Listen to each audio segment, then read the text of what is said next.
শেষ কথা বলি, এই দেশে কোরআন বুকে বক্তব্য দেওয়ার ট্রেডিশন হাজার বৎসরের। এই দেশের শিক্ষার সঙ্গে ইসলামী শিক্ষার সম্পৃক্ততা হাজার বৎসরের। এই যুবকরা কথা বলে ঠিক কিনা জানো?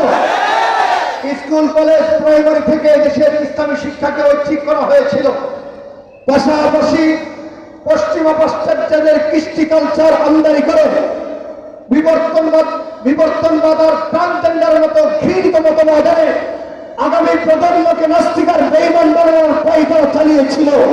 কালের বিবর্তন আল্লাহ তাআলা উলামায়ে কেরামের রক্তের বিনিময়ে, ছাত্রদের রক্তের বিনিময়ে একটি স্বাধীন রাষ্ট্র আবার আল্লাহ আমাদেরকে দান করেছে।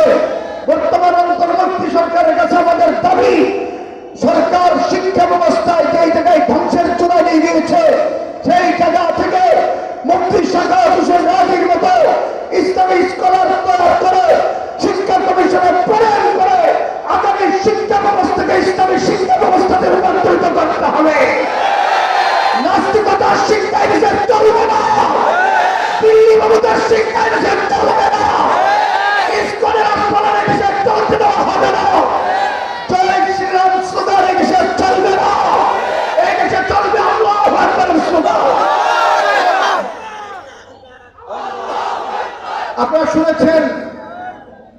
আপনারা শুনেছেন ইসকন ষড়যন্ত্র শুরু করেছে।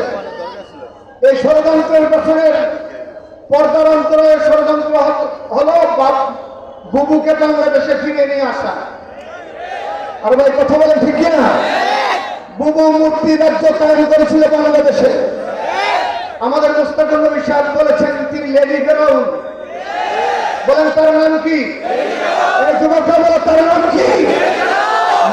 লেডি ফেরাউনকে বাংলাদেশে প্রত্যাবর্তন করে আর মুক্তি রাজ্য বাংলাদেশে কায়েম করতে দেওয়া হবে না। এদেশ তাওহীদের দেশ, এদেশ ইমানদারদের দেশ, রাস্তার মধ্যে বাবার নামে মুক্তি আর করতে দেওয়া হবে না। পরিশেষে একটা কথা বলে বিদায় নেই। গত 7 তারিখে আমার প্রোগ্রাম ছিল চুনারোঘাট জাতীয় একজন গাদ্দার আর মুনাফিকের বাড়ি, যার নাম ব্যারিস্টার সুমন। আমি সেখানে তার ষড়যন্ত্রের কিছু কথা বলেছিলাম।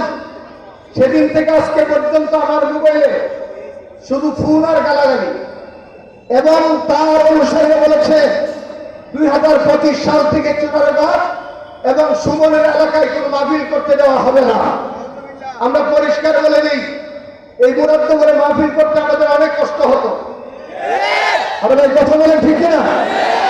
এখন হয়তো এনএসএ এর কাছে যাও, নতুবা টিভির কাছে যাও, টিভি বলে সিআইডির কাছে যাও, সিআইডি বলে ডিজিএফ এর কাছে যাও, ডিজিএফ বলে থানায় যাও। এই দিন আর বাংলাদেশে চলবে না।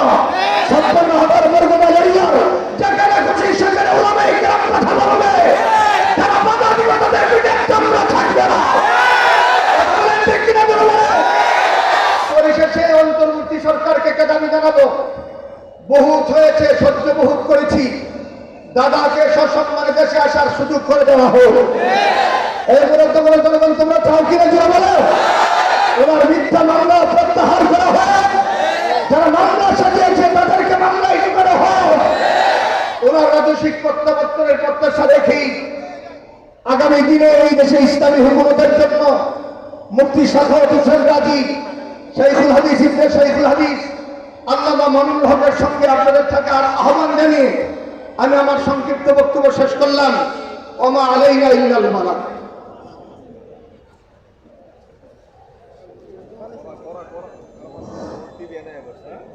সম্মানিত তাওহীদি জনতা, অতি অল্প সময়ে আমরা অনেক গুরুত্বপূর্ণ বয়ান শুনেছি হযরতুল আল্লাহ মাওলানা গাজী আবু উসমানী সাহেবের কাছ থেকে। পৃথিবীর